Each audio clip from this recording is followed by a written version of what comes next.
নবীজি সাল্লাল্লাহু আলাইহি ওয়াসাল্লাম মেধা ও গুণকে কিভাবে কাজে লাগাতেন।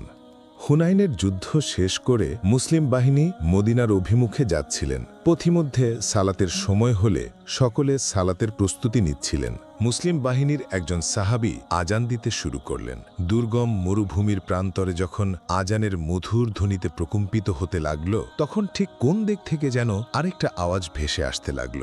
আজানের মতো শোনা গেলেও গভীরভাবে মনোযোগ সহকারে শুনলে বোঝা যায় এই সুর ঠিক আজান নয়। আজানের সুরকে নকল করে কারা যেন হাসি তামাশা আর তাচ্ছিল্য করছে। খোঁজ করে দেখা গেল একদল যুবক মুসলিম বাহিনীকে অনুসরণ করে তাদের দিকে এসেছে এবং মুসলিমদের আজানের কথা এবং সুরকে ইচ্ছেমতো বিকৃত করে তারা হাসি তামাশা করছে। নবীজি সাল্লাল্লাহু আলাইহি ওয়াসাল্লাম যুবক দলকে ডেকে পাঠালেন।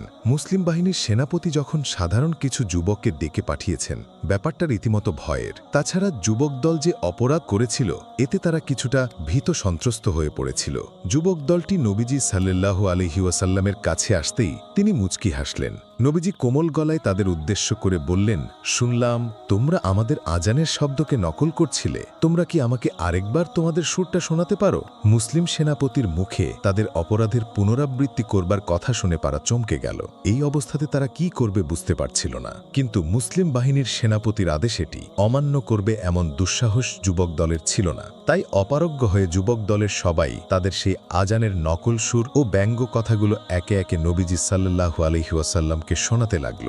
একেবারে শেষে যার পালা এলো তার নাম ছিল মাহজুরা। তার গলায় আজানের নকল আর বিকৃত সুর শোনার পর নবীজি তার দিকে কিছুটা এগিয়ে গেলেন।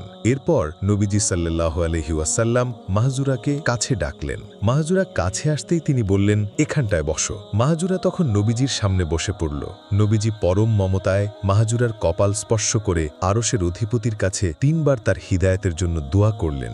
এরপর ঘটে গেল এক আশ্চর্যজনক ঘটনা। খানিক আগেও যে যুবক নবীজিকে ঘৃণা করত, যার অন্তর ভরা ছিল নবীজি ও ইসলামের প্রতি ক্রোধ ও বিদ্বেষ, এখন সেই যুবকের হৃদয় ভরা ঈমান। তার অন্তরে এখন নবীজির জন্য এক আকাশ ভালোবাসা। এখন সে শত্রু থেকে বন্ধুতে পরিণত হয়ে গেল। নবীজি কেন এই যুবককে ইসলামের খেদমতের জন্য আল্লাহর কাছে চেয়েছিলেন জানেন? আসলে মাহজুরা আজানের সুরকে ব্যঙ্গ করে গাইছিল ঠিকই, কিন্তু নবীজি তার অপরাধের দিকে নজর দেওয়ার বদলে তার মেধা এবং গুণের দিকে নজর দিয়েছিলেন। তার কৃত অপরাধের চাইতে তার মাঝে থাকা সম্ভাবনাকে নবীজি সেদিন গুরুত্ব দিয়েছিলেন বেশি। এমন সুর যার গলায় ধরতে পারে, তার গলায় যদি আজানের সুর তুলে দেওয়া যায় কতই না উত্তম হবে। তাহলে নবীজি মাহজুরাকে ইসলামের জন্য একজন মুয়াজ্জিন হিসেবে চাইলেন। আজানের সুরকে ব্যঙ্গ করে যার আত্মপ্রকাশ হয়েছিল, সে কিনা পরদিন পেয়ে গিয়েছিল পবিত্র কাবা ঘরের মুয়াজ্জিনের দায়িত্ব।